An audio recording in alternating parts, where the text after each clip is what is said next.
I'm Johnny Lieberman, and you're watching LNP. What does LNP stand for? Late Night Playset. Oh, yeah, that's right. I've been on there. Yeah, good show. You should like and subscribe. Like and subscribe.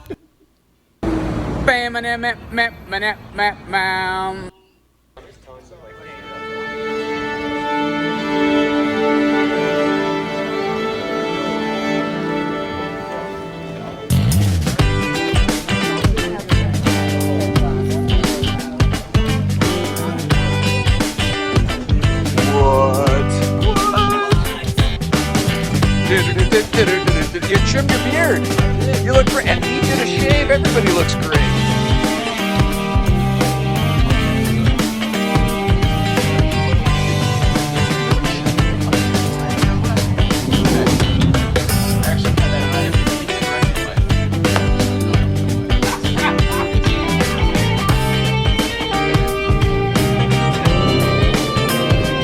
What's up, you guys?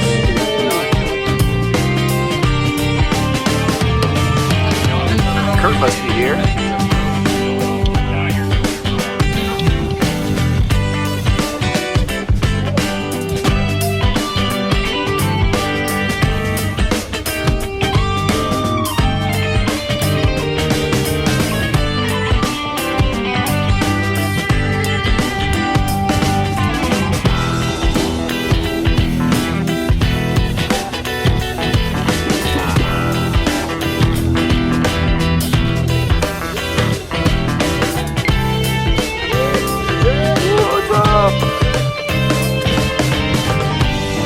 This is amazing. It's so beautiful. Hi, what's up, dude? What's up, Gus? Tommy. How are you? It's good to see you guys. Good morning.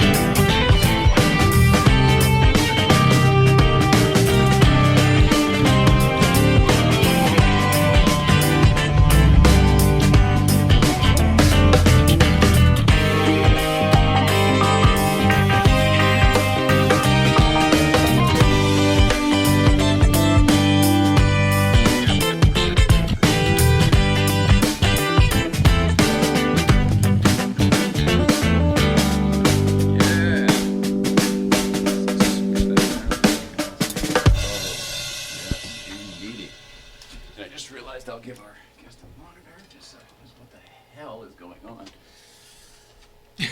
As it could, yeah. Well, right now it's the bubble segment. I'll turn those off. Hello, welcome back. Welcome back to you. Hello. What's up? I'll do all my stuff. Kill the echo. Lights are on. Kill the echo. Bubbles are off. Bring it in here. What's up with you? Oh, geez. Yeah, that's not right. Sorry, everybody. Pretty girl. Here she is. I say, how you doing? Doing okay. Really? Well, clearly sure? not just now. I hear everything, but I talk at horrible times. Do you, are you medicated right now? Is that what it is? Yeah. Talk about that. I guess we'll start that right up. It's Tradecraft Tuesday, everybody. Welcome back, Tradecraft Tuesday, September 7th, 2021. My name is Jay Ryan. The lady to my right is Nicole Ryan. You all know her because that's why you're here, to watch her smile and listen to her laugh. See? Rev Timmy says, howdy doing, Beverly Whedon. How you, okay, yeah, so many things. C Farm 3R is joined. Mark Simmons says hi. Not Neck is here. Knot, like K-N-O-T with a silent K. It might be a boater, could be an aeronautical person. Maybe just a guy who likes to tie things. Pete McNulty, 98. Just back. Bobby Bass, hello. Keys to the Jungle, what's up, man? I got to contact you tomorrow. I'll call you tomorrow about being on the show. He's really awesome. Whatever. Well, I'll tell you about him later. His name is Michael. We finally got to spend time with him on the porch on Sunday. And we'll talk about the porch on Sunday as well. It's all the things. Welcome back to the Late Night Playset. I mentioned it's Tradecraft Tuesday. That's good and great and everything. That'll make her feel better. But the reason you're all here is because of our guest this evening, Betim Berisha. Nailed it. From BBI Autosport is here. Gosh. There might be some talk about Pike's Peak. That's what I want to talk about, and anything he wants to talk about, so stay tuned for that in a little bit. Until then, we have to talk about the big birthday weekend and Yellowcar 2.0. Great. And anything else that anybody else wants to talk about. Those are big ones. Are you watching the show tonight? Is that what's happening? Am I? I feel like I'm. That's okay. I can take. You jump in anytime you feel like it, and don't if you don't. Okay. I want. What? I'll try. Okay. Don't worry about it. I don't mean to put extra pressure on you. I'm trying to be present, and I feel like I'm not doing a very good job. Yeah, you might be perfect. I might be failing. I'm not sure. We'll watch the tape back and see. Anyway, back to Tradecraft Tuesday. The options today, although I'm pushing you in one direction versus the other, are Pineapple Express or G13 Haze. And these are courtesy from our friends over there at Sticky Vape.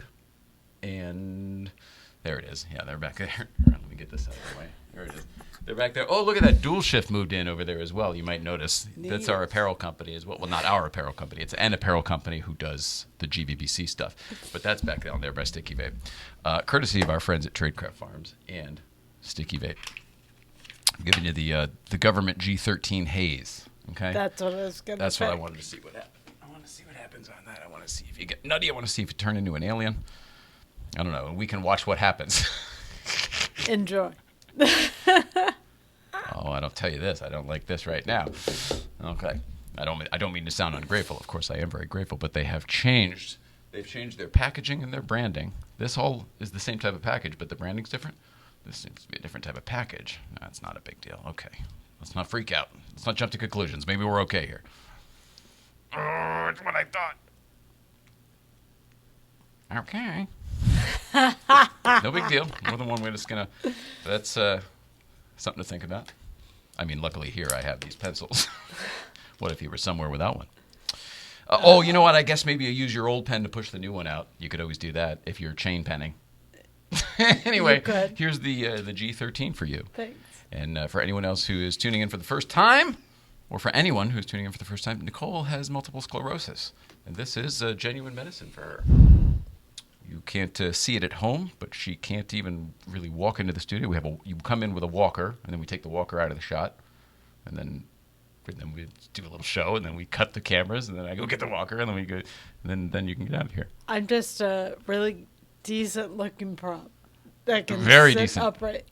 Yeah, you're more than that. I know that's how you feel sometimes. It is, but I'm doing what I can. It is what it is. Even if that's true, even if you're using it, I'm just a prop. If that's true, you're a prop that brings wonderful energy and warmth and hope and I think resilience even to people. I think you give people a lot of energy just by them seeing what you do to just get out there and be. That's I pretty didn't say cool. that very well, but you know what I mean. That's hopefully. pretty cool to be able to do that. I'll take it. Good. I hope you do. I hope you do realize it. Yeah, see, a lot of people agree there. Kevin Braun, some guy in a 997. What's up, Danny? Hello. Bill Dozer. Beautiful, genuine, intelligent, magical, with an incredible laugh. That's carissable there. We love you, Nicole. Mm-hmm. Thanks, you All right, guys. she's about to cry. Keep it coming. Keep it coming. You want some bubbles? The bubbles always do it for me. It was my birthday. We'll get the attention off of you, and we'll talk about my birthday. Maybe you're tired from a big weekend. Maybe that's what it is. Maybe. We kind of had one of those nonstop weekends. I'm getting ready to gear up again. I have to do something. Okay. You mean like you're in training? I'm conditioning my body to not be as tired all the time like it is now. Yeah, that's tough. Because it's not like you're just tired. Oh, I don't want to get up out of bed today. Yours is like, I don't have motor function. Or you think you do. And you don't. I can't move, so it's like I'm like a fish on the ground. Without the water? Yeah. Yeah. Well, you're like the Little Mermaid. You're got somewhere out there, and then now what do we do? I'm figuring it out. Yeah. Do you want to go back under the sea, or do you want to stay up here on the land? I'd like to stay up here. Kiss those fins goodbye. Marry Tom Hanks. Class and resilience, says Pete McNulty. Love that guy. Mm-hmm. Happy belated birthday, Jay. Thank you, Danny. Tom is here as well. Hello, 1983 911 SC. Hello, Hank. Hank on camera 5 over there. Great shot tonight, Hank. Thank you very much for being here. It's good stuff. Hank. Oh, look, Hank. All right, seriously, we should do a little bit of a show at some point here. The birthday weekend. Well, it was my birthday. No, when we tuned in on Thursday, we were with everybody, and the topic of conversation of the day was the GVBC. Is there a GV? Correct. Is there a GVBC? Is there not? Did you know the road was closed? Hey, Jay, just FYI, like so much stuff. It was all about GVBC, and if you recall, my mind was in a tizzy.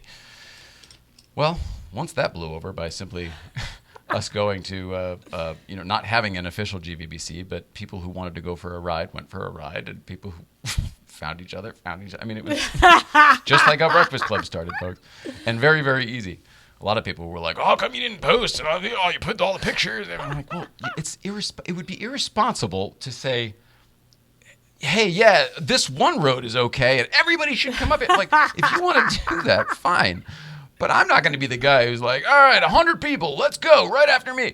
But hey, it's Friday again, and some people want to drive, and I mean, we're some of those people. So if we see you out there, great. We didn't do anything illegal. We're in a very legal part.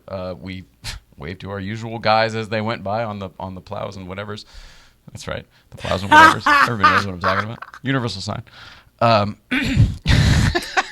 But I don't know. It was such a non-event, and it was so much fun and so easy that if anybody wants to find that, it's easy to find. Try. That's all you have to do is try. A lot of people are afraid. It's like a video game. You got to just kind of advance a little bit, I don't know. I bought the book. I'm supposed to follow the book. I'm like, no, you don't follow the book. The book is like if you get stuck, find your own way in the game. When I was a kid, there was Choose Your Adventure books. They don't even have that sort of thing anymore, do they? I don't know. I'm asking, I guess. Do you know? I don't think so. I'm not sure. Do you remember that? Do you remember that when I was a kid? I do remember that when you were a kid. Oh, they're the best. Oh, you're being very patient, by the way. He's like, I drove all the way up here for this. No. And if it wasn't on camera before, I got that thing in my back. I just can't. Oh, geez, correct again. Who's blowing me up over here? What's going on? Oh, it's my mom. Hello, Phyllis. Of course it is. Boy, this is a problem. Now that she knows she's got the bat phone right to the desk, like that's going to be an issue. Great talk about MS and the MRs. People should know. All right. Thank you. Thank you. Thank you, Mom. By the way, in case anyone forgot, it was also my mother's birthday, same day. Hence how this got to be. So happy birthday to Phyllis as well. Happy birthday, Mom. All right, so what do we do? Okay, so huge breakfast club. We avoided. We didn't have a huge breakfast club. It was, what would you say? It was more than 10 cars, less than 20? It's a good way to... There was some turnover too, though, so maybe it was about 20. Maybe, but it was everyone that wanted to see us. Like, it was really nice to see people and talk to people and not have it be a thing. Yeah, I agree. I think some of them came up there for them, too. Maybe not so much for us. But you, for sure, that smile. And the donuts, maybe. Take that. I mean, who doesn't love donuts? Correct. Oh, geez, here we go. All right, let's just keep it going because I'm not going to cut her off. Thank you. She said thank you. Happy birthday. Thank you. Yeah, still typing, by the way. I'll just turn the ringer off. That's what I'll do. Phyllis is in Florida, lest anyone forget, down in the other side of things. I don't mean anything by that. Well, it sounded like I might have meant, well, it doesn't matter. Could have been political. I didn't mean it that way. What do we do? We had some people over on Saturday night. That's what we did. And that was really fun. Yes. It was a very impromptu, small gathering here. I thought, because of the people that were coming over, I thought, boy, we could play talk show. We could do one of those, 4-hour Twitch streams. It could be one of those things because we had a couple automotive experts here. We had a TV host here. We had a sex therapist here. I mean, this is a very well-rounded show. Yeah, it would have been fun. It's a good group. Anyway, we kept it off the air and just enjoyed each other's company. It was really, really fun. So I just want to say thank you so much to you and to everybody who was here and did celebrate that impromptu party. It was very cool.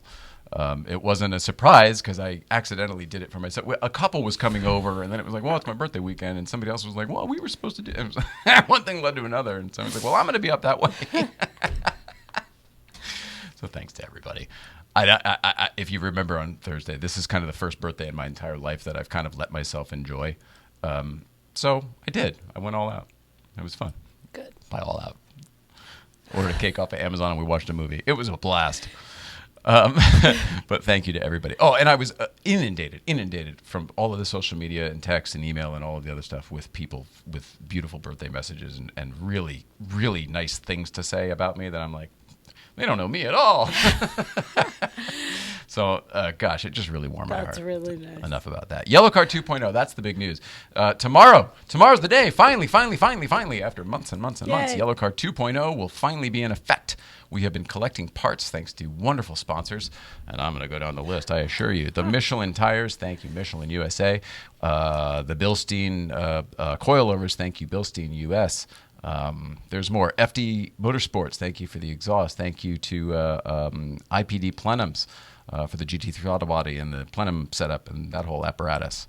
And I know there's more, but the biggest one that I'm thinking of right now is the people who are going to be taking the knife out and doing all the work themselves. That is TLG, Marco over at TLG. It's probably Steve, probably Armando, maybe the whole team. I'm not sure. I know I'll be over there with the camera quite a bit, getting all of the footage for the, hey, what's going on for all of you guys, as well as we should be making some little videos for the sponsors as well. So it should be good. But I'm really, really excited. Can't wait to see what you do. Well, no, the car.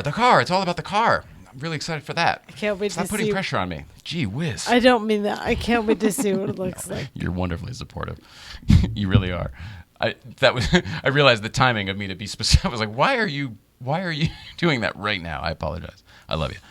Do you want to hear a quick story before we get our guest in here? Yes. Okay. It involves driving up to Breakfast Club last week in a Nissan Rogue. You know what I'm talking about. You were there. Yeah. Okay. So I'm not the guy, but I had to become the guy. It was very funny. All right. Yoga doges. Oh, and people are laughing at Phyllis. Yes, they are. Miss the sex therapist. Darn. And people are laughing at my mother. See, I told you, my mother always wanted to have one of these shows. And she's living her fantasy out through me, I think, at this point. Will Yellowcar 2.0 make it to GVBC on Friday? No, I do not believe so. We will somehow be to GVBC on Friday. I think, actually, that we may have a loan from our friends at Auto Kennel, which is going to be very cool. We had a press car lined up. It doesn't matter. I think maybe from Auto Kennel. Yellowcar, I think, is going to be at least a week over at TLJ for all the stuff they're doing. Oh, yeah, and gee whiz, I forgot.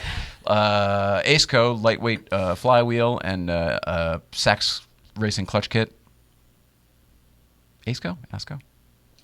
OSCO. It's OSCO, 2 A's? Mm-hmm. SEO. Oh, gosh. Thumbs up.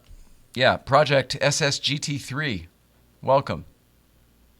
Yoga Dojas, I don't know if we know you, but welcome. Yeah, I'm excited. I'm really excited. And the car, we never needed more power. I just wanted to, in fact, I loved the car exactly how it was. We didn't want to do a damn thing. But the B6s, after 3 years, had grown tired from our driving. And it became time to do something. And it was like, well, once you're going to do something again, may as well do something again. And really go all out. So, I don't know, Stock Plus, I guess. Stock Plus. Nothing crazy, but it'll be nice. I didn't want more power. We're getting it. That'll be fine. I don't know if it'll be more power. I think just if it breathes better, a little more responsive. That I'm fine with. And, the lightweight flywheel. Lighter, sure, that'll help. Lighter. Yeah, that'll help. So, TLG tomorrow. Really excited for that. Yeah. I know a lot of our friends are dropping off cars at TLG this week as well. So I'm sure I'll see some of you there. I'm excited. Progress. Real like Mayor Goldie Wilson. Progress is his middle name. The Nissan Rogue story. Okay, gosh, sorry about that. I got nervous about it. You all right? Yes. So there's a car that we see go up to Breakfast Club. We see it.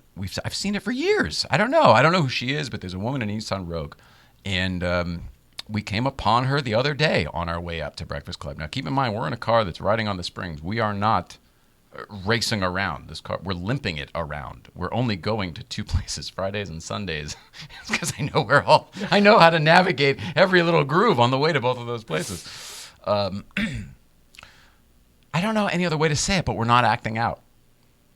You know what? We might have been going faster than this lady in that we caught up to her, but that's it. So there's this lady in this Rogue, and she's following a work truck of some sort, a utility truck, which is irrelevant other than that's the front car. And we're back. This is a couple miles of this, and I don't really think anything of it because we're not racing around. We're not in a hurry. And it's not a big good vibes. Like this is we're going to find our way. Remember the forest closed? Like they're just truly, everything about this was a chill. You remember in the movie Cars when they're like, they're going right by it. They miss it. They're not taking their time and enjoying it. We were taking our time and enjoying it. So we get to we call it 2 mile. It's a passing area uphill. And it's really not very long, but it's certainly long enough to pass 2 cars easily.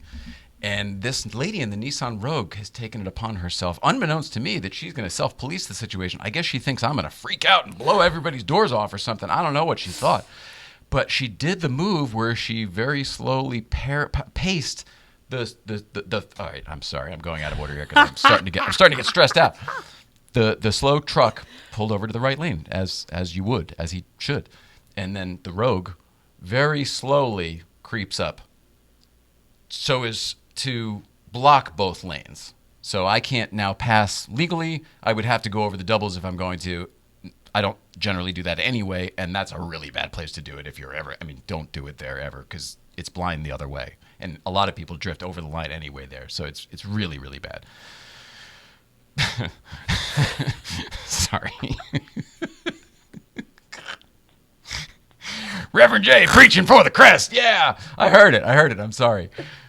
She blocks the whole thing and then speeds up at the end and ducks in front, like to make sure that only she got in front of the fence. She tried to bone me, and I was like, no way. So I literally, I went around and the van too expected it, and he made room, and so now I'm behind this lady who did this weird thing already.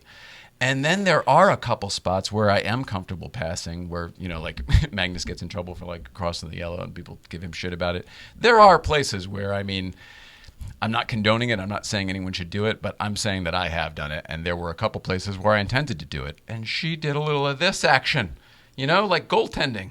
And I was like, whoa, okay. And I backed off. After the second one, I backed off because I don't want any part of it. So then we behind for a while. And eventually we get to Angeles Forest, which is where the detour is. So you can't go any further on Angeles Crest Highway. You can only turn on Angeles Forest. Or stop at the rest area there or whatever. Cross Creek. So now it becomes 2 lanes, and we're going to take the left, as we have to. But now she's on the right. We've gotten next to her, and she's doing one of these straightforward, right? Just the profile. And we're slowing down. We're slowing down together. And I'm right next to her, and I'm looking at her, and I've got the window down, and we're turning the music off on the little Bluetooth thing, because I'm curious now. I'm curious. I've seen her before. We wave to her as she goes by up at Newcomb's, and she never waves back. Never. Never. So I'm curious. So we get to a spot, and I think maybe, did we both stop? I think we both stopped. And she still didn't look over. She was just locked on. Look, we're both stopped, locked on. And I don't know if I did this or what. Eventually she just looks over, and I go, hey, are you feeling all right? She goes, excuse me? And I said, we just wanted to know if you were feeling all right. And she's like, what are you talking about? And I said, because you were driving very strangely back there. And she goes, you were the one driving strangely. You were driving like an asshole. And I was like, wow, okay. Okay? It was like, I didn't feel that I was driving like an asshole. But she continued on. She goes, this isn't your personal racetrack. And I could see that she was now judging me for a lot of other people up there that I'm not one of. So I literally said, with a big old smile on my face, like realizing what I had just done, like, oh man, I had no idea. I was not. If anything, I thought we'd have an exchange and I would apologize, or, you know what I mean? I thought it was a misunderstanding. So she said, this isn't your personal racetrack. And I told her she called me an asshole, right? Okay. And so I said, with a big old smile on my face, I said, okay, you obviously have no idea who I am. And I started to drive off. and it's a left. So I started to drive off, and I could hear her out the window now that we're at a perpendicular, and she goes, "Well, you have absolutely no idea who I am." And she, you know what I mean? And she's like out the window now, full of balls. You know what I mean? She's just fucking pissed off lady now. And I smiled and I stuck my hand out the window and I go, "You're absolutely right." And we drove away, and told the story at Breakfast Club, and now I'm telling you, it was a very awkward moment. It was very strange. I imagine I'm going to see her again, but I want to know what the story is from her perspective. Well, this guy was driving like a lunatic, and I was just trying to protect everybody. I mean, I can't even imagine what it would be. And then he asked about my well-being. That's my business. Oh, it was so weird. So weird. All right, 5:30. I know, it was weird. Sorry, Crucible.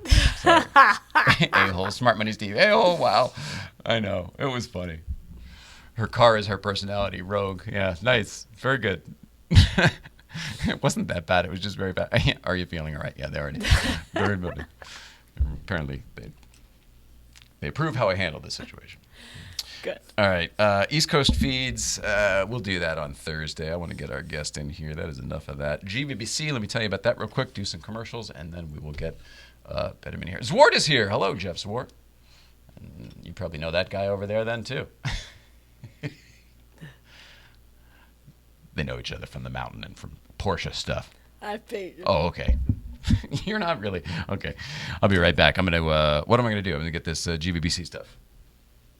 I guess I didn't really go that far. In my mind, I was going to do a commercial. Are you all right? I really do feel like the energy is, I feel bad. Because you went out earlier, do you remember? Yes. And then you were out in the sun and stuff. And that's what happens at Breakfast Club.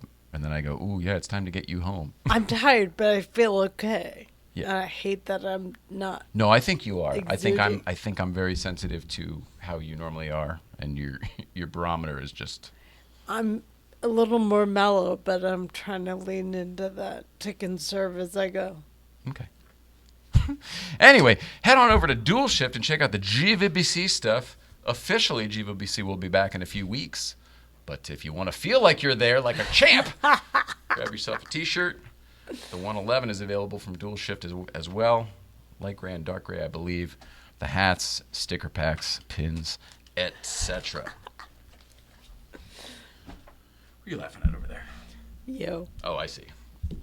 That she took it as, oh, he must mean I'm not laughing at him enough. I'm so sorry. I must make you nuts. She's always trying to make me happy. She's trying to please me. And I really just want you to be happy yourself. I just want you to please you. Which I'm doing. Yeah. You make me laugh all the time. Okay. All right. I'll take it. This is love, somebody says. Evening, Skip Ploss. What's happening? And I forgot to put the YouTube comments up, as usual. Well, there haven't been any lately, so I forgot to do it because I think people, they got used to me not. So they all jump over to IG Live. Also, I've been putting that in the handle, in the thing in the beginning. All right. I don't know why I tell everybody every freaking detail of everything. I think it's because I don't generally see you, and this is where we do our show talk these days. We haven't done a production meeting for the show in years because she shows up at like 4:58, maybe 4:59. It's good. Yeah. It's good. It's good. Looks great. Little full. A lot of sap. All right.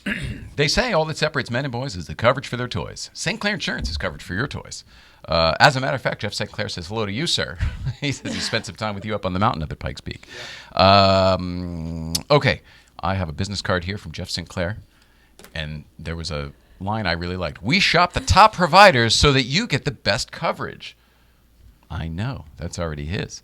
CoverageForYourToys.com, Jeff St. Clair, owner and broker. There's a lot of stuff here, but there's some things I neglect to mention, including that he's licensed in many states. Apparently, it is, we're here in the Los Angeles area, and we're always talking about all our friends in California, and it would be easy to mistake and think that, oh, he's just licensed in California. Incorrect. California, Colorado, Arizona, and many more. Many more. CoverageForYourToys.com. CoverageForYourToys.com. CoverageForYourToys.com. We love you, Jeff Sinclair. I just talked to him earlier today. I said, forgot to tell you, I asked you in the beginning of the month. I said, we had a birthday and then there was a holiday weekend. Are we still re-upping? He goes, oh, yeah, we're still in. I was like, okay, great. So then, you can keep the building across the street there. That And then, yeah, I'm gonna I'm gonna stroke out here for a second, and then I was gonna tell you about Bubbletree, but I don't have to. They're the best bubbles in the world. Bubbletree, America's bubble company. Oh God, losing it.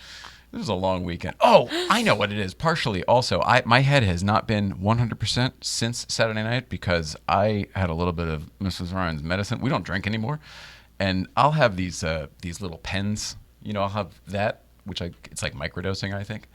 But actual, like one of your pre-rolled things from Tradecraft Farms, that actual stuff, I haven't had that. We figured like years. It's been a while. Years. I was never a pot smoker. I was never a pot guy. Well, I had a little tiny bit on Saturday night, and I'm not quite normal yet. Still. I mean, that's how I feel. You tell me. How's it look? I guess I'm just used to it now. Yeah, well, I think, yeah, you are used to it. Because You're fine. No, I meant me, though. I'm wondering if it affects me, and I just don't know. Oh. Well, you need it. So I'm not trying to tell you to stop. I'm just letting everyone know what's up with me. I'm still loopy. Okay, so Tradecraft Farms, thanks to them and the bubble thing. And now we're going to take a quick break and get our guest in here. Listen to these few words from our friends at Oh So Delicious Hot Sauce. The hot sauce made by bears. Oh, so delicious. It's the hot sauce made by bears. Garlic and serrano mixed with love and care. You can put it on your eggs, pour it on your rice. It's great on a leg, it's better on a slice. It's oh so delicious. It's the hot sauce made by bears. Oh, so delicious hot sauce. Great on everything except oatmeal. Get your bottle today at ohsodelicious.org. $1 from every bottle sold goes to the National Military Family Association. How's that right there? There you go. What are you driving today? 63 356B. This is great. Thanks, man. It's a little crazy, man. It's awesome. Hey, 111. I mean, What are you driving today? the commute's not bad. Here we go. Yeah.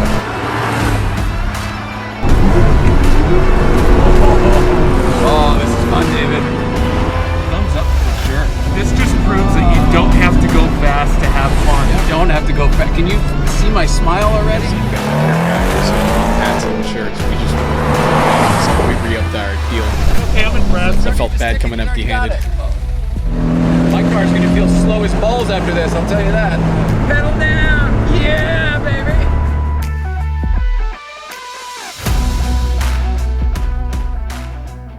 Jay, you okay? Crucible says, yeah, I'm hanging in there. Crucible, I'm doing my best. Oh, yeah. And with that, we are back. We are sitting here with Betim Berisha. Hello. Is that right? Betim. Tim, God damn it. Hey, you're going to get it. You'll get it. You'll be on your way out the door. Here, let me put the Chiron up. Did I spell it right? Let's see. Oh, yeah, you got that. Okay, all right. Good. Thank We're looking good goodness. there. Goodness. Thanks for being here, man. I'm really excited to have you finally. I'm excited to talk to you. I'm excited to meet you. But I'm also kind of excited to learn about you because I don't really know that much. Nice. I know some of your more obvious accomplishments. Pikes Peak related. Yeah. And I certainly know a lot of friends of ours who have cars that you've built. Lisa Taylor's a great friend of Yeah. ours. And so I just kind of want to learn, and I'll listen to anything you want to say and anything you want to tell us. Awesome. All right, where do I start? It all started back in 1980. No, but all honesty, I got the Porsche bug. I'll just share this real quick. I got the Porsche bug when I was about 7 or 8 years old, and we were living in Washington State, and what really nailed it is we had a poster of the 959 on our wall. I believe it was, if I remember right, it was black, and then a couple days later, we're running around in the front yard, and what we see is Bill Gates and his gray market 959 go by, and I remember running back into the room with my cousin, like, no kid, and our parents were like, no, there's no way. And then we heard that he lived close by, and he'd always cruise up through the neighborhoods in that thing, and ever since then I've been obsessed with Porsches. Did you know the story of it At that time? At that time? No, Okay. No, Okay. I just knew that we all heard, through my parents, and we heard that there was one of them somewhere in Washington State. Like urban legend stuff. Oh yeah, almost. big time urban legend. And Bill Gates lived, in the same area of town, and it was pretty cool. So what year was this? This had to have been in or about 87, 88, I would say, maybe somewhere in that time. When did the car come out? It was 86. 86, okay. 86, 87. I That's could be wrong. so freaking but cool. It was right in that era. Yeah. And I remember that was kind of the, all right, Porsche, let's see what I got to go try to work on these cars or do something. That's so wild. I mean, it was that or a Countach. Oh, so did you have one of those too? No, but I saw we had a poster of the Countach also. That everybody had that poster on the grass lawn, and yeah. Actually, I'm the one kid who didn't have the poster, but I had the model, so I looked at that all the time too. You still coveted it the same way. Yeah. Seeing Ferras all the time, it was like really cool to see one again, and now they are back something fierce. Oh, insane! Yeah. A friend of ours has two of them. Yeah. Gee whiz. Wow. Okay. Pardon me. Yeah, excuse me. Are they different color at least? Yeah, you had a black one. And Yeah, you got a you white gotta one. have a different color. Yeah. Yeah. So, all right. So Porsche. Yeah. That's how it started. Yeah. That was on here. How and why Porsche? That was it. And then I started. So I lived in Washington State, and I was a big BMXer. Growing up, we rode bikes a lot, and there was a used car dealership called Park Place Racing up there. And ever since I was about 14, I said, when I turn 16, I'm going to get a job here. That's what I want to do. I want to work on the cars, do all this. And then I turned 16 the day, rode my bike there. Actually, I lied. I skipped school that day when I turned 16 to get my license. And then I went over there. And then they said, no, we can't hire you till you're 18. So But did you get your license? I did. Oh, so that was no problem. Okay. Yeah. Got the driver's license. 67 Mustang. I still actually have that Oh my car. gosh. Yeah. Well, and you still have the one? Yeah. The actual car? The actual car. Yeah. It hasn't run since like 98. But I still have it. You'll get to it. I'll get around to it. Yeah, Get yeah. to it. That's another story for another time.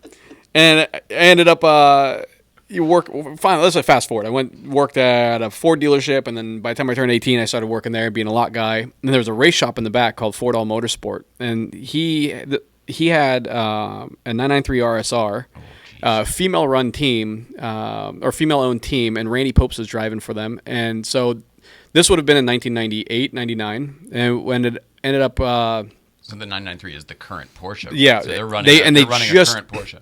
And later in 2000, they just released the GT3R, the 996, basically what then turned into the RSR. Okay.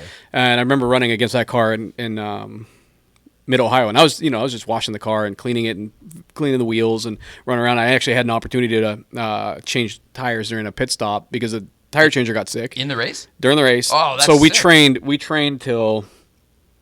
I think it was 2 a.m. the first night. Then before qualifying, we trained till 1 a.m. and constantly just trying to get the motion of getting the tire change right, and the hose behind you whipped around, and so I Which felt. corner did you do? I was right front. Right front. Okay. Yeah, and I just fell in love. I just said, this is what I want to do for the rest of my life, and I don't care what it's going to take to get there. So Ford all gave me a chance. I started working with him for a while, and then moved down to California in search of furthering the career. And long story short, got to work for Porsche Motorsport for some years.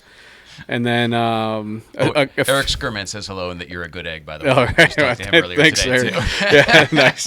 No, he's a good guy. I really enjoy my time with him. He's awesome. And so, fast forward. And then 2006, I was like, I really want to keep pursuing this. So I started BBI as a side project while working for Porsche Motorsport at the time.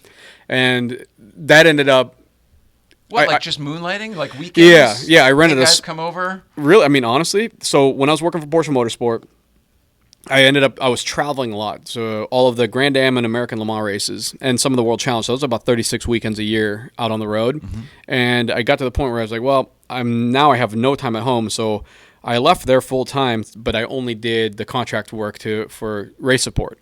And that allowed me some time to start BBI. And when that happened, this guy named Gary Topol, who had a place called Factory Works, had a small storage unit right next to his shop. And he's like, hey, I'll rent this to you. But it didn't have a front door.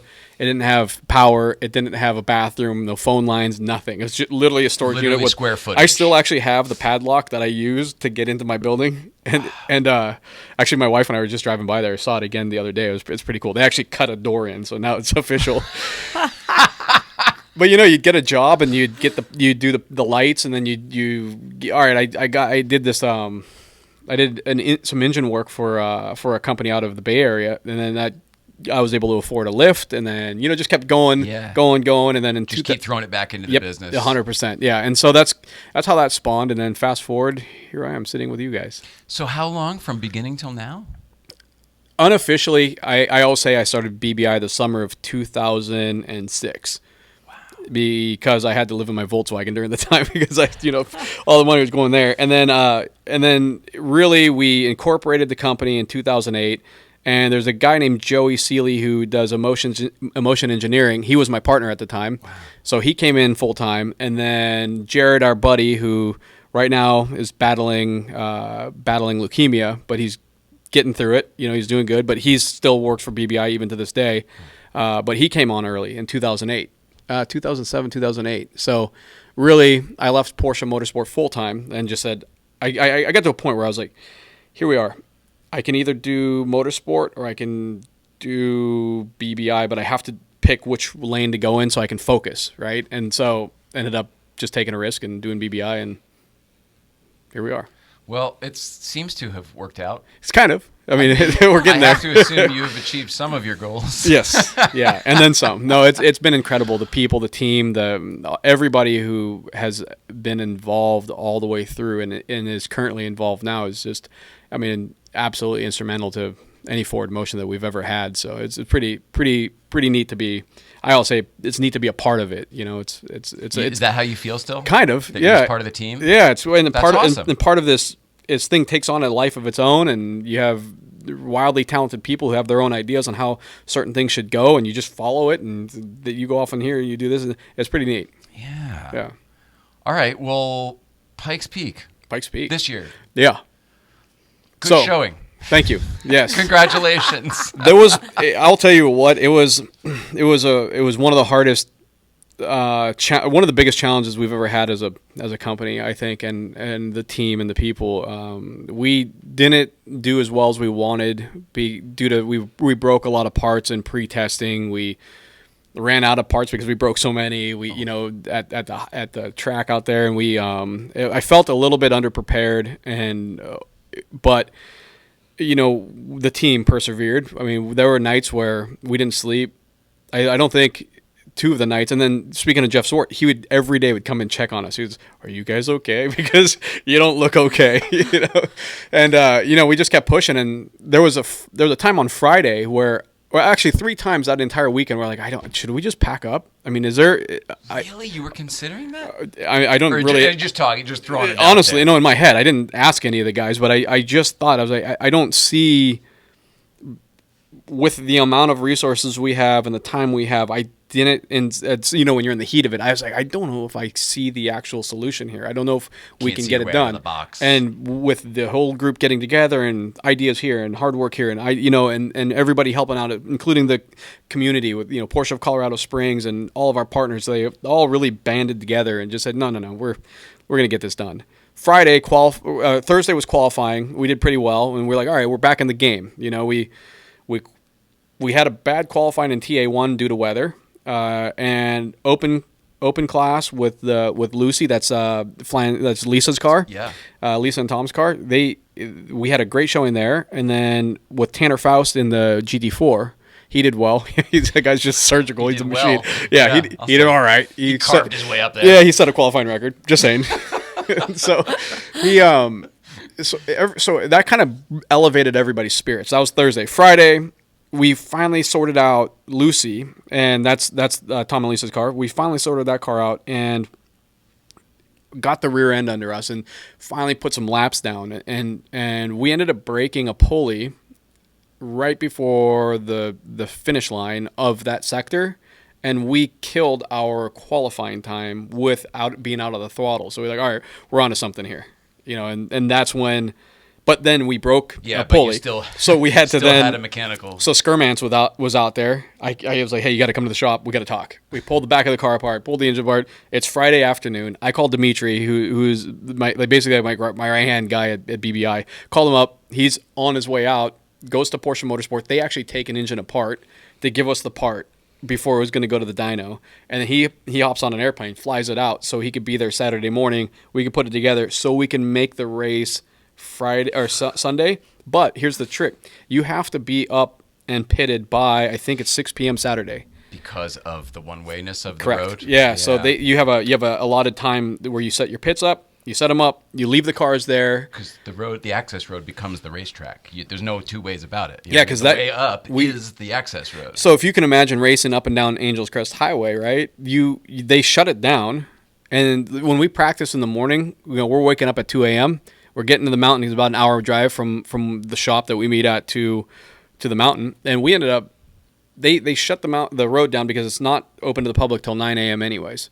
So we get to practice on there from 5 a.m. till about 8:30, and they do it in 3 different stages. So it's unbelievable experience that I can't express how amazing it is. But if you've watched the sunrise on a mountain when it's cold, you know what I mean. And then you're doing that day in and day out, and you've got and we've got everybody's just amped and the energy's high and they're half delirious because the altitude. You're above the clouds, below the clouds, below the clouds. I mean, here's a good example. Wake up at 2 a.m. It's about 60 degrees down there in Colorado Springs. You get to the Devil's Playground, which is at about 12,100 feet, and it's about 21 degrees and blowing snow and fog and wind.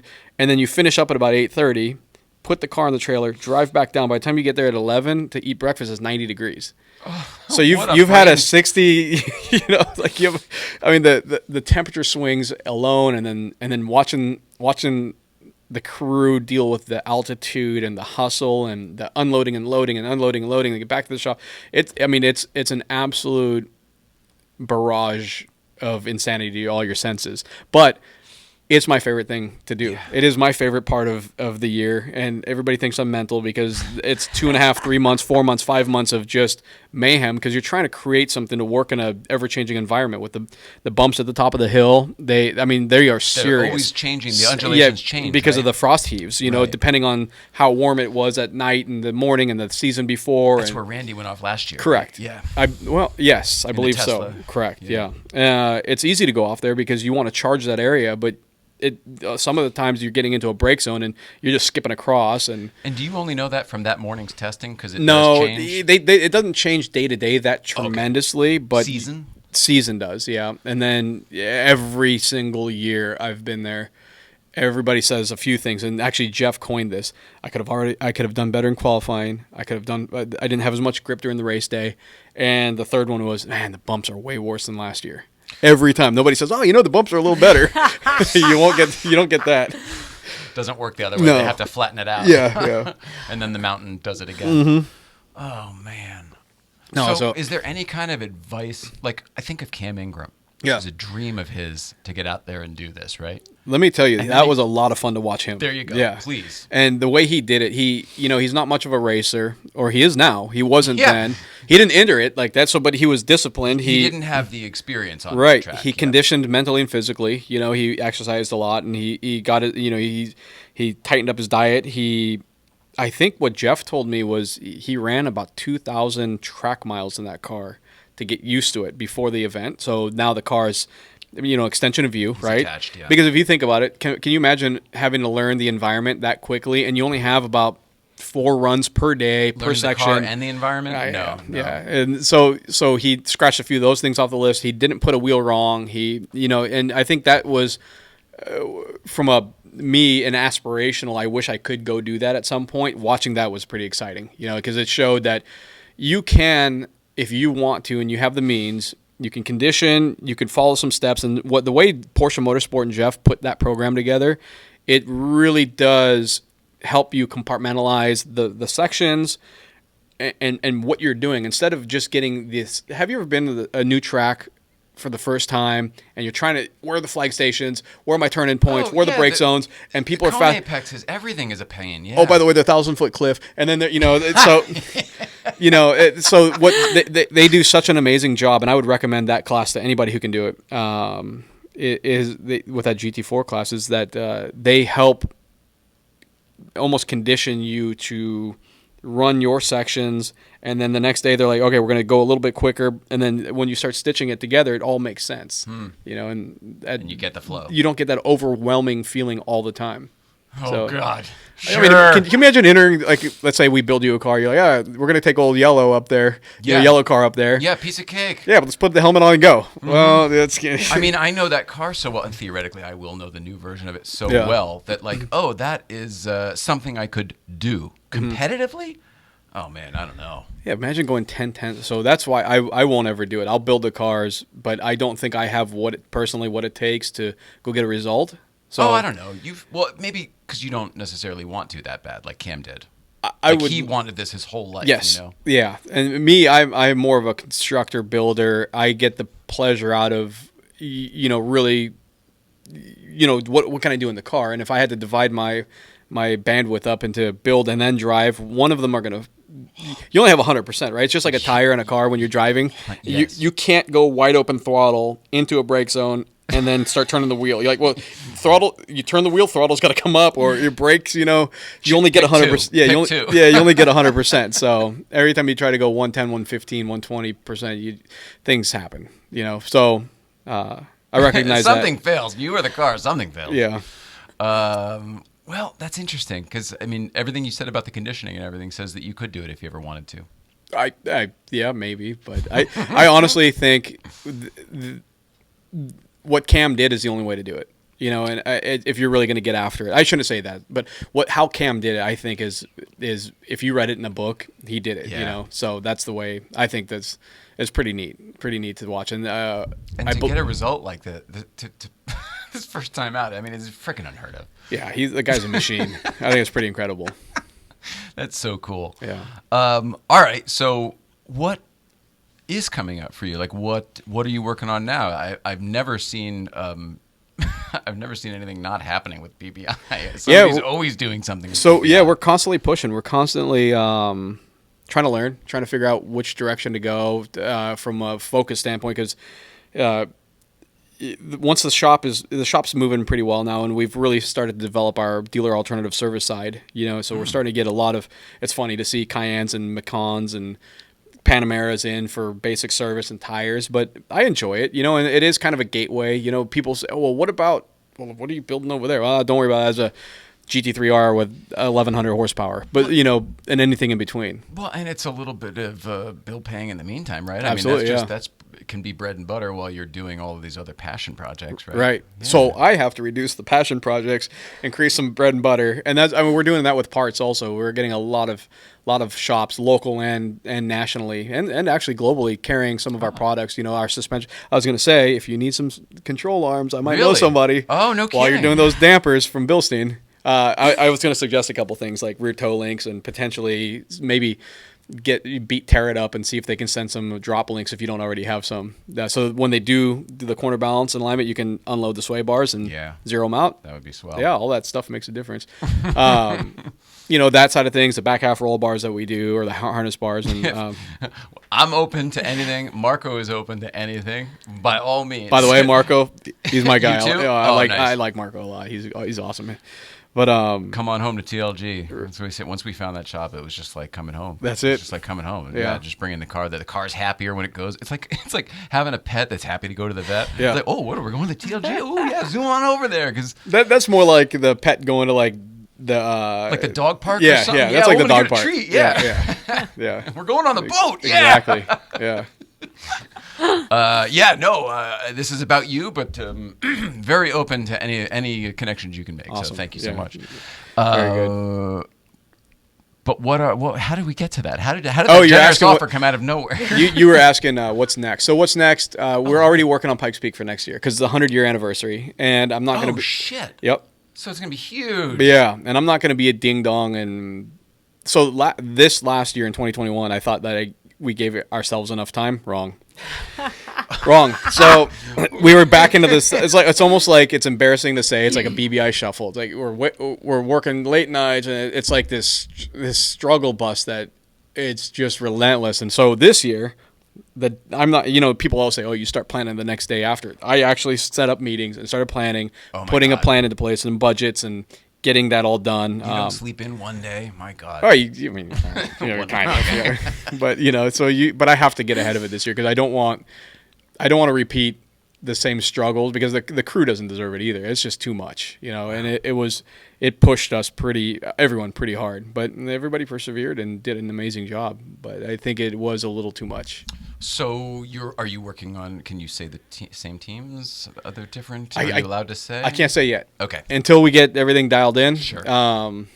I'm sure there's sponsorships and all sorts of things involved. Right, yeah. He's like, right. You say it. I can't. Yeah, and plans, and setups, and team. Yeah, so we're working hard to solidify, and you have all these puzzle pieces in the air, and 3 or 4 of them are starting to come into place, and then 12 others need to come, and pretty soon, once it's landed in the lap and laid out for a nice picture, we can talk about it. I know exactly what you mean. Yeah.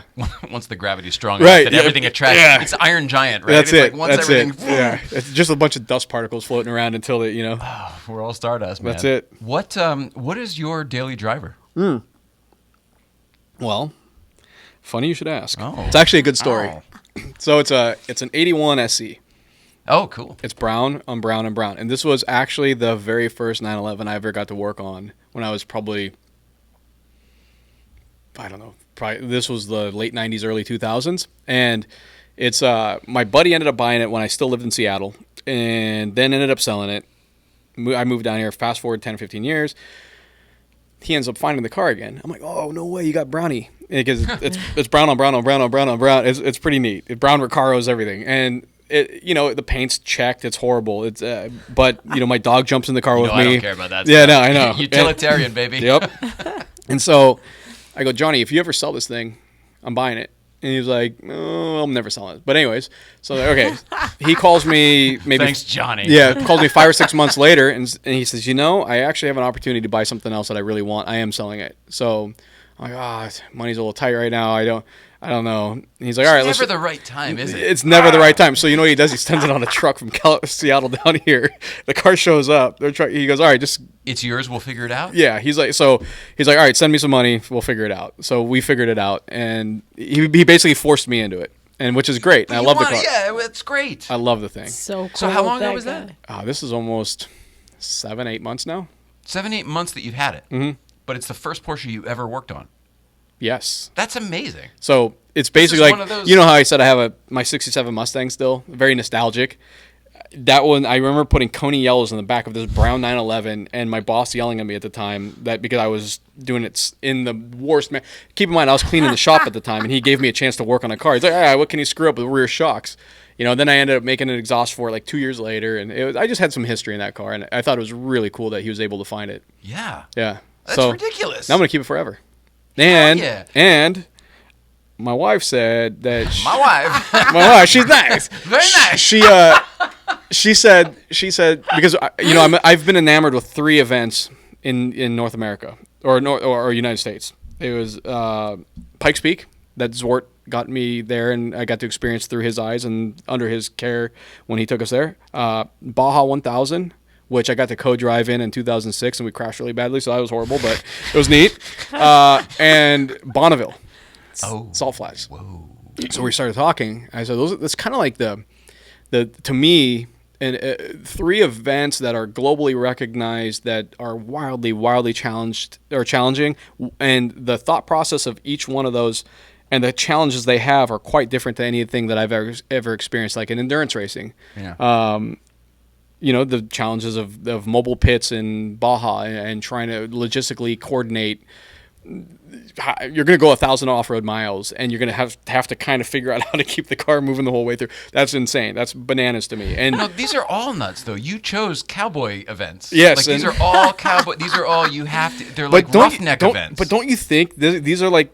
I think the last frontier where you can show up in a well-prepped car on an open trailer and go compete against like some of the best in the world, and you don't and have might win. Yeah, you could because totally attrition is high, the challenges are wild, and so when I think that it's fun to be able to go rub elbows with some of the big guys, being at Pike's Peak and Champion and Bentley and all the, it's unbelievable that I'm in the mix.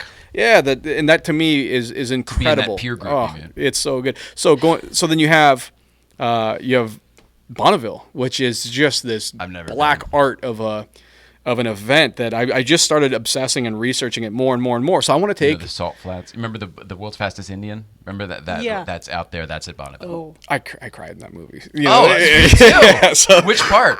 all of them. I think a couple Oh times. my yeah. goodness! Yeah, when he had the shoe polish filling the cracks in, and he was like, nothing's gonna stop. So those kind of things, I think, are these interesting challenges that that push you well beyond your comfort zone, and I think it's pretty neat. So, long story short, you asked what I'm doing next. I'm gonna try to prep and get my license to go to Bonneville and try to set a record in a 911. What? And I'm probably gonna use the old Brownie. What? Yeah. that's a Is that even great smart? I mean, I'm No, so excited not at for all. you, but like a 911 isn't the right. No, it's like a lawn dart. It just the whole time it wants the engine wants to be in front of you, especially you're running on 4-inch tires. So I talked to this guy. Wait, what class would you be? So there's like, there's a not the top there's speed class. No, I'm not going for like 600 mile. I think I was like, what's happening? so. The fastest recorded any Porsche that I could ever come up with and find was Mark Donohue in 1973 in a 91730 at, I believe it was Paul Ricard, and I think he went 257 miles an hour clocked on a circuit in 1973. You're sitting in. Can you imagine your backrest is a gas tank? You know, it's like just in. Yeah, not even a bag. I mean, No, just a tin, a little aluminum between you. It's unbelievable. So. Wow. And then I started looking up the fastest anybody's ever gone on a 911, and I really can't find any definitive answers. I saw a 236 once, and I actually GPS'd in a 997 GT2, went 236.8 in Idaho. And But it's loose surface racing. What are you doing? so here we go. So let's back up. You're right about the engine wanting to pass you. Yeah, in the early 1980s, there was a guy, and I'm like I said, I'm fresh at researching all of this for Bonneville, but he took a slant nose. man to do it. He took a slant nose 911, chopped the top, and I think he went 227 in the early 80s. And I correct me if I'm wrong. I'd love anybody else to help me with that, but he ended up crashing, walking away from it, and still holding the record in that class today. So I'm not sure if 227 is doable, with the whole deal, but I got to keep the car a 3-liter. Mm-hmm. So I'm just going to put a huge hairdryer on it. And, oh my God. and then I'm going to keep it. Or no? Yeah, I'll probably. I can't run it on methanol because that bumps me up to a fuel class, which that's in like the 300s. So I have to run gasoline. I can't run any aerodynamic advantage, anything. I can't do a flat bottom with it. The only thing I can do is the front apron. Yeah.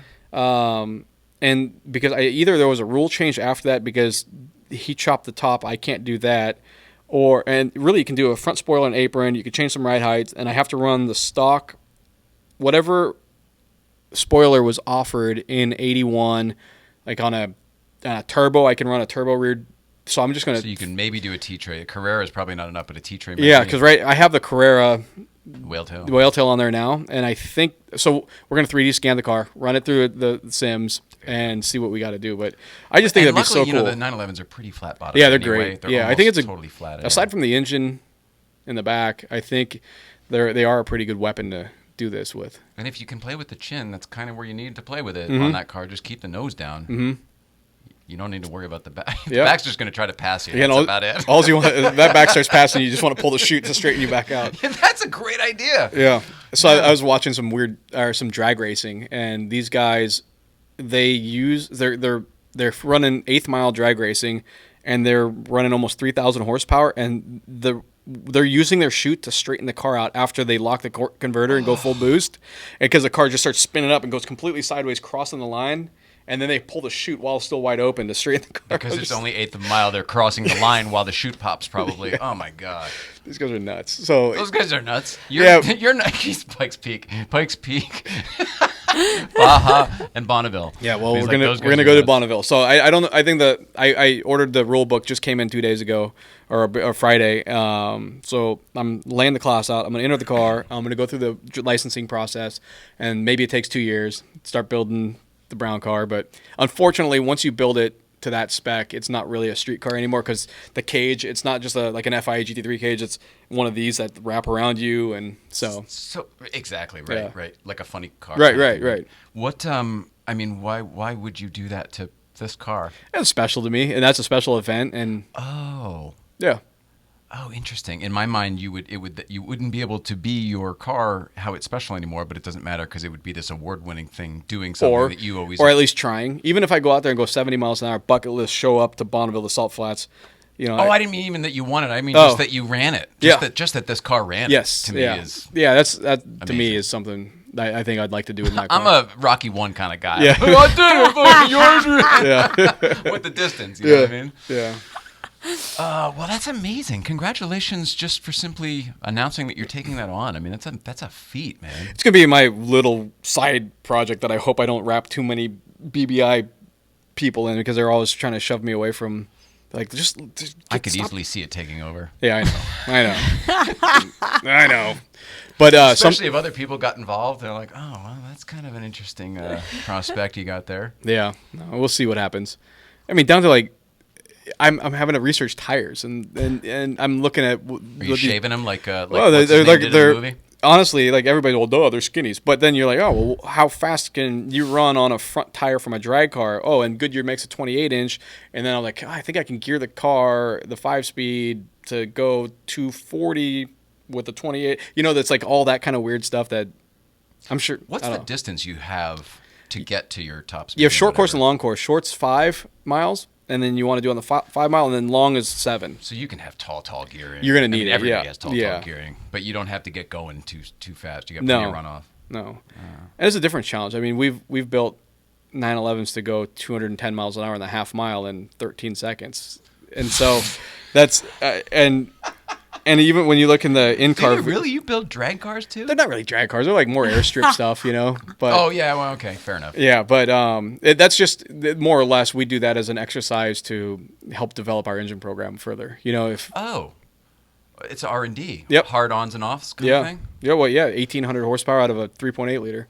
Yeah, and that's and people are doing even more than that out there, you know. But I did that in a 2-wheel drive 6-speed car. And that was like holding a tiger by the tail. With TC and everything, it doesn't matter. The car just wants to. It feels like it wants to bend in half in the middle when you finally start putting full boost down and at about 150 miles an hour. Yeah, how many horsepower? About 1,800. I mean, it's ridiculous. Yeah, it absolutely is ridiculous, and you feel every bit of it. It's wild. But you can't run that much power on this salt. I mean, you can, but not in a.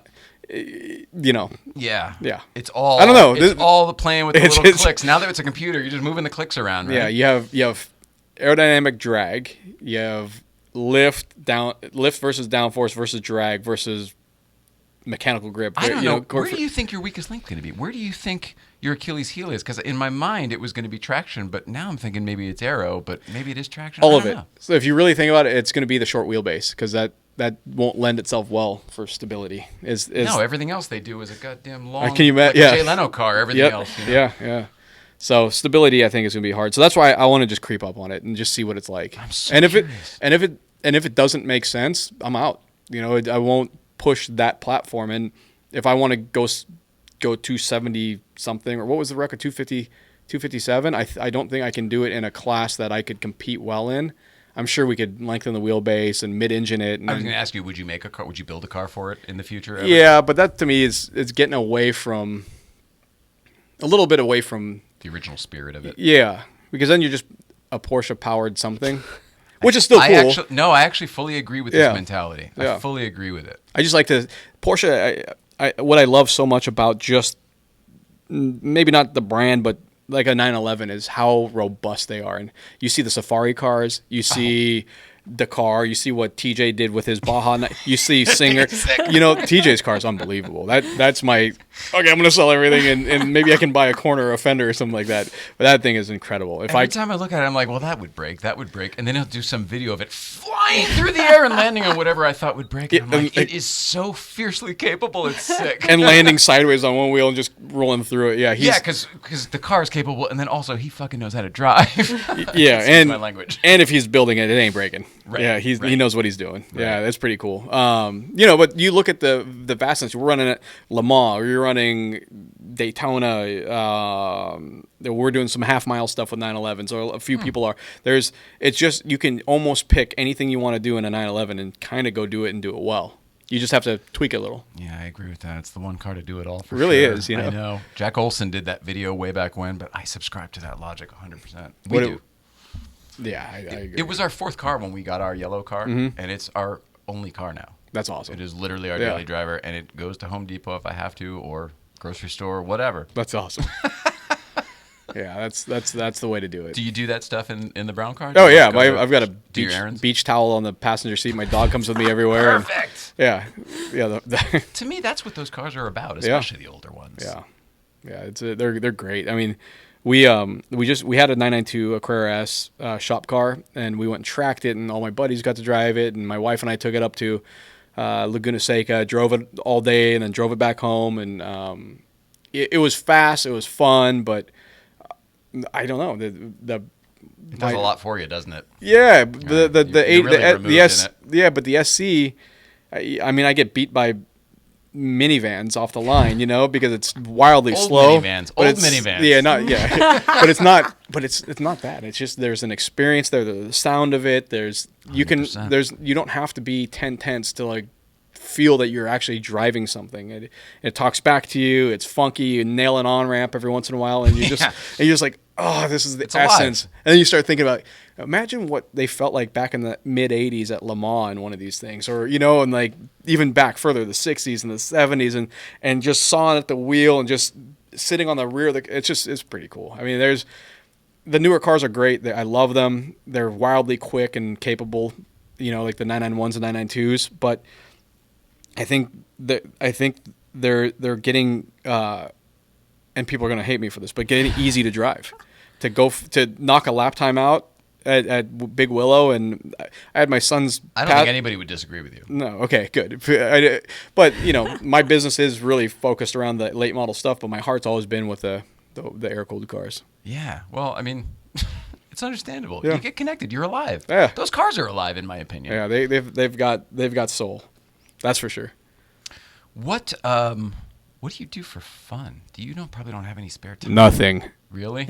Like, do you have? You know what I mean? Like, are you a go-karter? Do you watch movies? Do you play video games? No, Is there I mean, any I have spare time? I have a 5-year-old son, and my wonderful wife. Really, all of my time is I live 1.5 miles from BBI, so I just ping pong back and forth. Like, I wake up in the morning with my son, we hang out, we go, then I get him ready for school, drop him off, go to work, and then come home, eat dinner, and sometimes if I have to work late, after he goes down at 8, I go back to work. 'Cause it's just. Yeah. But That's I a do. business owner, all right. Yeah, no, I do. No free time. Winter, I like skiing. I don't get to do it enough. Where'd you grow up? You said, Washington State. upstate. Yeah, so I grew up snow skiing, and that's just every year, no matter what, I try to get out and do it a few times a year, but it's never enough. Is it powder up there? I grew up in Connecticut, so we had Vermont, we had New York skiing. There was some stuff, but like I didn't really experience West Coast powder until I moved out here.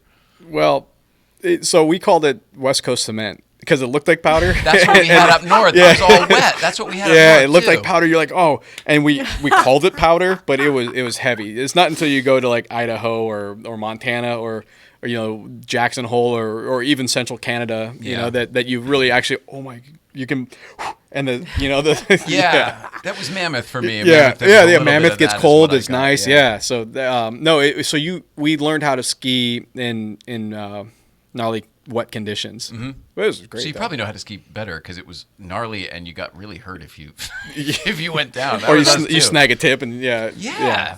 But ice is a good. What'd you call it? Cement? Snow cement? West Coast cement. West Coast cement. It looks like powder, but it's really heavy. That's about right. Yeah. Oh, that's hilarious. No, it was great, but it was. I don't know. I like California. I miss the wilderness up in Washington State. It was just so easy to go from 20 minutes. You can be on any hiking trail, but kind of here, in essence, it's just a different climate. Sunday night at 12 a.m. you can get there in 20 minutes. Yeah, no problem. Yeah. It's not that even the topography. It's like the type of trees. Like when we get deep into the crest, even past Newcombs and everything, and then when it gets all the pine trees, that's where it starts to feel a little bit like the Pacific Northwest to me. But other than that, it's just always kind of more deserty. Yeah. When I take a hike, I want to see pine needles and a big canopy and all that. And they don't really have that as much. Right. I mean, they all have their charm, right? But no, growing up in the same type of environment you're talking about. Right. Nostalgic for a different type of hike that we can't get here. Man, I guess I'm complaining. Sorry. No, it's all right. Well, you've done the time. Is there anything specifically we want to talk about? Saw Deb from Singer on Sunday. By the way, Nice. she says hello. Yeah. She was the one who was originally trying to put this together, and then life. Yeah, no, she's awesome. I've known her for a number of years. All of her causes are amazing. We did something with her and Tanner that we're announcing the winner here to go to lunch at PECLA. And then another fun thing we did that I want to touch on from Pikes Peak, Little Warriors Foundation, pediatric sarcoma. We did. We linked up with them, and the little girl's name is Lucy, and so she, same as the car. She came out and hung out with us, and really, I mean, it brightened everyone's day to see how excited she was, and then I got educated on that type of pediatric sarcoma. It's unbelievable, cool. But I made a vow that I will never do a motorsport event that BBI is tied to without tying it to some sort of awareness or charity or something like that. So, I mean, we have to, right? Yeah, I used to want everyone to do that, and then it got busy. So I'm super glad to hear that that's your focus. It's awesome. I mean, we have an absolute duty. You know, we're doing things that we like that we actually truly don't need to do. Don't you think? Racing? Do we need to rate? Do you need those coilovers? No, you want them though. You know, drive the car. right. So, it's your daily. Never mind. You do need them. No, but your point is very valid. Right, and so there has to be. You know, I've gotten some amazing opportunities. Still get them every day. That I'm wildly fortunate for to even have the opportunity to do what I love in this type of setting. So, I have to give back something. You know, Amen. That's awesome. That's something at any capacity. I totally agree. Living selflessly is tough, and it's not a young man's game. You seem kind of young to me, so I'm glad you got into that. Really? 41. Oh, well, good for you. Yeah, thanks. When's your birthday? June 4th. All right. Happy birthday, just having passed. You too. Happy birthday. We're in the same pocket. Then. Yesterday. We're about the same age. I don't know when I got to it. Probably mid-30s, something like that. Mm-hmm. And just kind of life shifts and whatever, and then you realize whatever you thought was important, it isn't all that important. Really, yeah. And then anything you kind of didn't really care about, you're like, that was my parents' stuff. I don't really care about it. It's not that important. Becomes like the most important stuff in the world. Oh, yeah. So the fact that you, whatever. I just think you're doing it right, and I think you got a great energy. Trying. I appreciate it. Thanks. Right on. Yeah, thank you. Is there anything we want to specifically plug or anything coming up now other than the stay tunes for the future Pikes Peak and Bonneville and et cetera, et cetera? I don't know. I think, just be happy and, be a good person. Good vibes, right? That's it. Yeah. It's tough. It's tough out there. We're trying to, I mean, everything is so divisive. And it's like, if it's trying to divide you, get away from it. Yeah. Like, that should be your telltale right there. Yeah, if it's trying to unite, get on board. That's wildly tough, isn't it? And, I think, and I hate getting on a soapbox, but we lack sometimes some perspective that regrounds you. When I'm stomping my feet about working on a 911, I laugh at myself. Oh, are you in a bad mood, Betim? Is the car not treating you well? People would murder for my stress.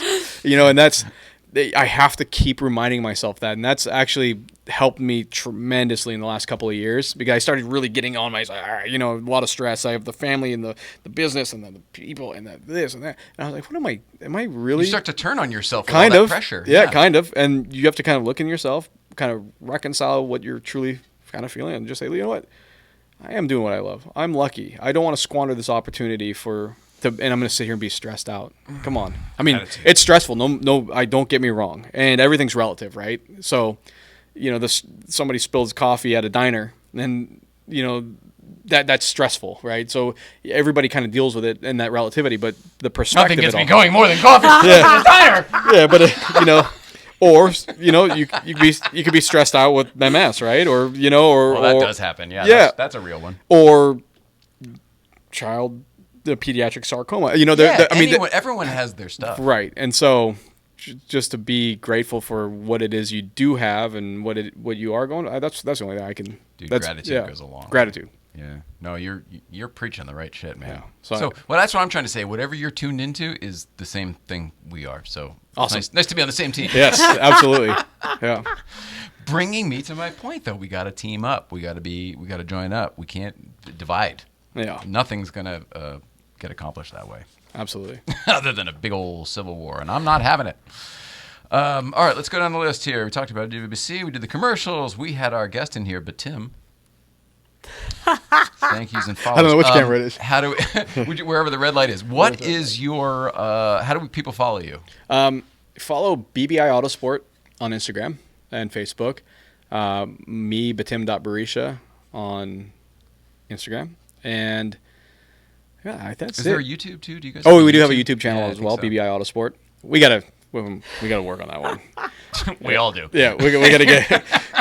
We gotta start doing. We gotta start, putting some more content out. Behind the scenes stuff. It's fun what we do. So The problem that I find with the type of work you do is it's so crunch. It's so like, man, you have to have a dedicated video crew to cover the type of work that you do, because when something is actually going down that would be interesting to capture, there ain't nobody who isn't working on the problem. that's to the capture problem. Yeah, you would. So we do need a dedicated person in order to tough. do that, because by the time you're like, oh, it's already done. By the time I run upstairs, grab the camera, come back down, done. Yeah. Posted. Right, and then you're posted, tagged, yeah. hashtagged. That'd be pretty cool. I'm telling you, all the kids out there, there is a whole. There's like, we had. Oh, she's going to be on the show soon, actually. That OMG Fox. Whatever. I'll tell you about it later. But some of these influencers, they've got their own team just folling them around, Yeah. like paparazzi. You see that too? Yeah, right? yeah. It's crazy. I mean, we need a mini paparazzi. So if you want to work at BBI and be able There it is. follow us around, let's do it. Yeah. Okay, so that's it. Thank you so much for being here, man. Oh, thanks for having me. To everybody else, that's it for this show. Thursday, we got Dylan Mystery from Native 4 Films. Did some of the Magnus videos. He did that Silver Saub video as well. Cool. That got a lot of traction. It was Yeah. pretty cool. He's going to be here to tell us everything that's going on. I know they've done a lot of driving. I know they've done a lot of shooting. I think he's got a lot of projects. So that's what's going on here on Thursday. And obviously, we'll see you then. I'm trying to think. I feel like there was one other thing, but I'm not mentioning it. And then I always think afterwards. Nothing for you, huh? Thank you. Thank you for having me. And thanks for all the support in the Porsche world. You're amazing, man. But Betim Berisha from BBI Autosport. Mrs. I love you. We all love you at home. We love you, buddy. And I love you. And we'll see you all out there. That's it. We'll see you on Thursday. Talk to you later.